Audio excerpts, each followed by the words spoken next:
প্রপার্টির সঠিক প্রচার না করা,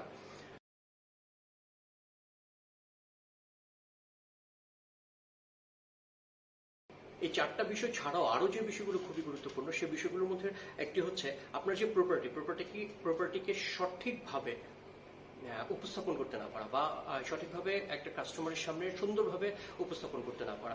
আমি প্রায় সময় দেখি যে একটা প্রপার্টি বিক্রি হবে, আপনি যখন প্রপার্টিটা ভিজিট করতে যান, প্রপার্টির আশেপাশে অনেক নোংরা, আপনি প্রপার্টিটা কখনো ক্লিন করেন নাই। কিন্তু দেখেন, আপনি যদি সেম প্রপার্টিটা, যে প্রপার্টি আপনি বিক্রি করতে যাচ্ছেন, যে প্রপার্টিটা আপনার বিক্রি করতে হবে, আপনি তো এটাকে আরো সুন্দরভাবে রাখবেন। প্রতিদিন কাজ শেষ হবে, কাজ শেষ হওয়ার পর ওই জায়গাটাকে গুছানো রাখতে পারাটা খুব ইম্পর্টেন্ট।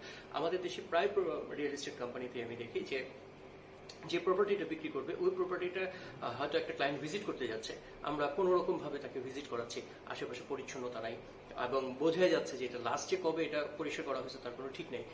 এখন অনেকে বলে যে আন্ডার কনস্ট্রাকশনের জায়গা হয়তো পরিষ্কার করবো কিভাবে? ভাই, কাজটা পরিষ্কার না, এটা হয়তো যদি আপনি গুছিয়ে রাখেন কাজ